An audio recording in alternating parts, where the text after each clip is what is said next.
സ്വാധ്യായ ഡെയിലി വിസ്ഡത്തിലേക്ക് സ്വാഗതം. ഒരേ വാക്കുകൊണ്ട് പലരും പലതിനെയാണ് സൂചിപ്പിക്കുന്നത്. നാം വാക്കുകൾ ഉപയോഗിക്കുന്നത് ചിലതിനെ സൂചിപ്പിക്കാനാണ്. ഉദാഹരണമായി, കുതിര എന്ന വാക്ക് ഉപയോഗിക്കുന്നത് കുതിര എന്ന ജീവിയെ സൂചിപ്പിക്കാനാണ്. ഇതുപോലെ തന്നെ നാം നമ്മുടെ പല വികാരങ്ങളെയും സൂചിപ്പിക്കാനായി പല വാക്കുകൾ ഉപയോഗിക്കുന്നു.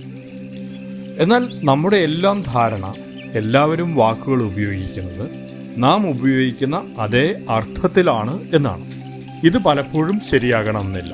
കാരണം വാക്കുകൾക്കെല്ലാം വ്യക്തിഗതമായ ഒരു തലമുണ്ട്. ഉദാഹരണമായി, സന്തോഷം എന്ന വാക്ക് ഉപയോഗിക്കുന്നത് ഒരു മദ്യപാനിയായ ഒരാൾ ഉപയോഗിക്കുന്നത് ഞാൻ സന്തോഷിച്ചു എന്ന് പറഞ്ഞാൽ ഞാൻ ധാരാളം മദ്യം കഴിച്ചു എന്ന അർത്ഥത്തിലാവാം.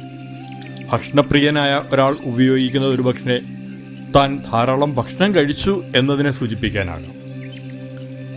ഇതുപോലെ എല്ലാ വാക്കുകൾക്കും വ്യക്തിഗതമായ ഒരു തലമുണ്ട്. നാം മറ്റുള്ളവരുമായി ആശയവിനിമയം ചെയ്യുമ്പോൾ നാം മനസ്സിലാക്കേണ്ട കാര്യം ഇതാണ്: അവർ ഉദ്ദേശിക്കുന്ന അതേ രീതിയിലാവണമെന്നില്ല നാം ഉദ്ദേശിക്കുന്ന വാക്കുകൾ അവരെടുക്കുന്നത്.